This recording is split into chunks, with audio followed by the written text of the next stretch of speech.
going on, everybody? Larkish here, and earlier today we got a first look at some new set photos for Superman Legacy. So I'm just going to be telling you guys things I've noticed and how I feel about everything in the end. So starting off with the first picture, this article right here was written by the Metropolis Eagle, and basically in the comics, the Metropolis Eagle is a rival reporting company against the Daily Planet.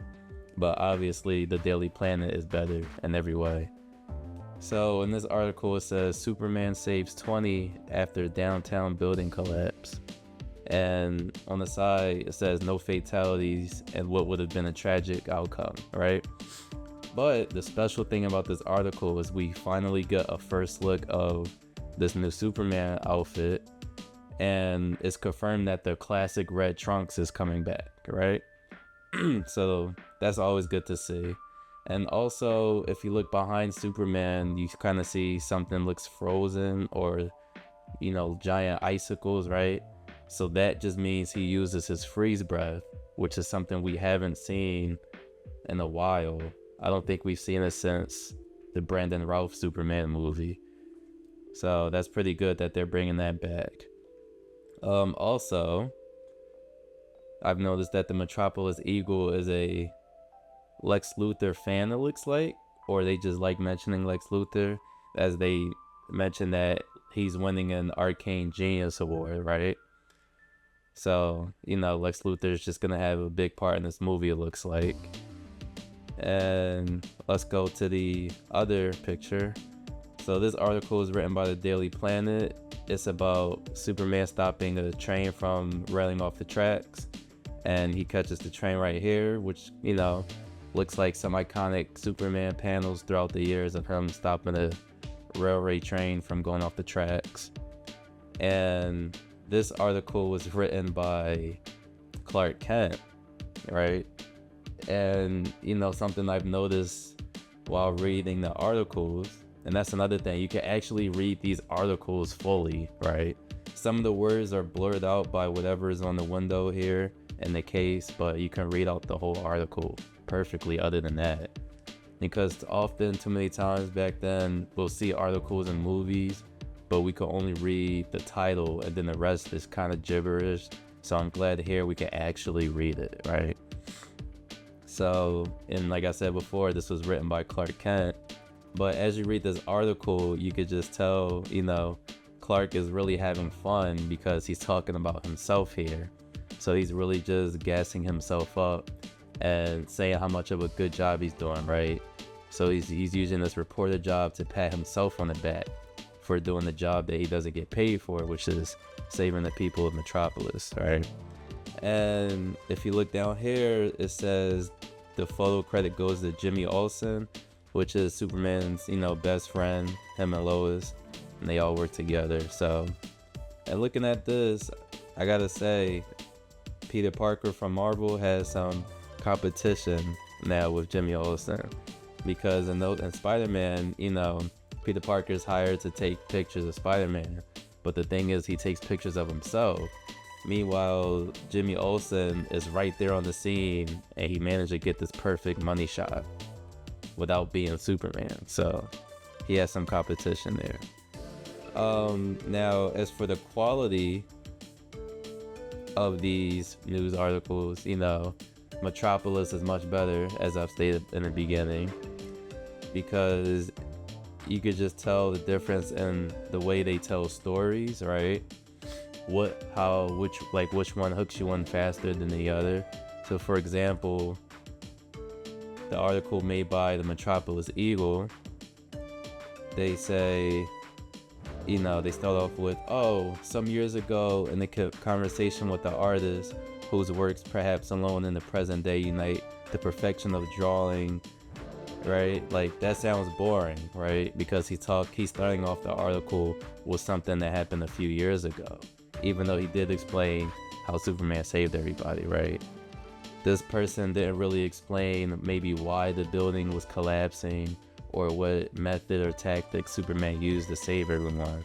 He's just talking about a conversation that happened years ago, and he's trying to tie it in as a metaphor for what happened during that day with Superman being there. Whereas, Metropolis is, I mean, not Metropolis, whereas the Daily Planet's article is, it hooks you in right away. And remember, it's written by Clark Kent, Superman himself, and you're hooked in right away, right? So it says, heroism flashes once again across the Metropolis sky in blue, red, and gold. At 8:02 a.m. on Wednesday, the Metropolis Transit Authority received a distress call from the northbound, a train with reports of brake problems and uncontrolled acceleration, right?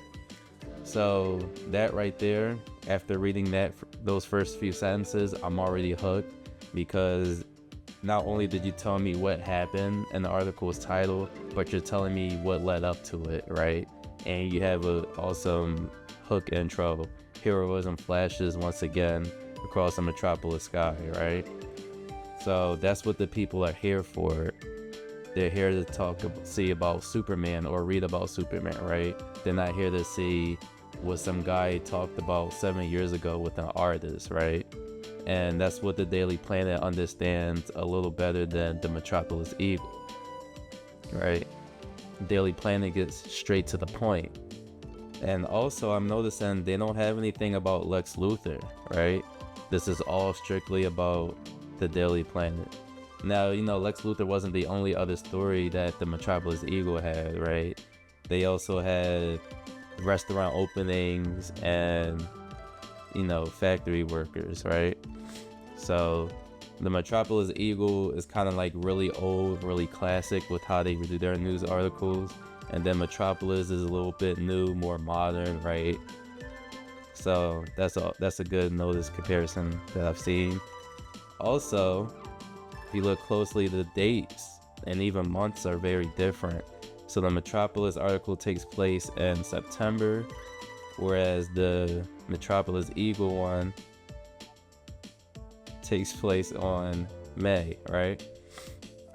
And this shows me one or two things. So one, they're either going to have a montage of, in superhero movies, how they have the hero saving the day, and they're going to have multiple articles spin on the screen, and it's going to be that superhero front and center, right? So maybe one day he has a save in May, and the other day he has one in September, and that's part of the montage, which will illustrate that he's been doing this for, either a few months or a few years, right? Or the second thing it tells me is that Metropolis Eagle doesn't get as many grabs on their newspapers as the Daily Planet does, right? Because if you look closely in the other Daily Planet picture, you can see this yellow line right here. That yellow line is the casing for the Metropolis Eagle news case, right? It's the same exact color. So people are walking by these two cases from these two different companies, and more people are grabbing from the Metropolis one because, maybe they like the way they write better or something, or they're more modernized, right? So, but honestly, I just think it's just to serve as a montage. So maybe they have them two together as a practical effect or something while they film the movie. But yeah, overall, I really like these set photos. I've never had set photos excite me for a movie this much, because usually nowadays we just get full-on spoilers for plot points in a movie. These photos right here are vague, but they give us a tone for the movie, and it just shows really good world building, right? It establishes how long Superman's been there by them using different months and days for different articles, right? So that's a really cool touch there. And yeah, I'm just really excited for this movie to come out. It has that classic comic book feeling to it, and you could just, kind of feel that comic book cheesiness, but the good cheesiness, as they have Clark Kent writing his own articles about Superman, right? He's writing about his alter ego, right? So that's a cool touch right there. So that's going to be about it for this video, or this first look. Let me know what you guys think in the comments below. Be sure to hit that like and subscribe button, and I'll catch you guys in the next video.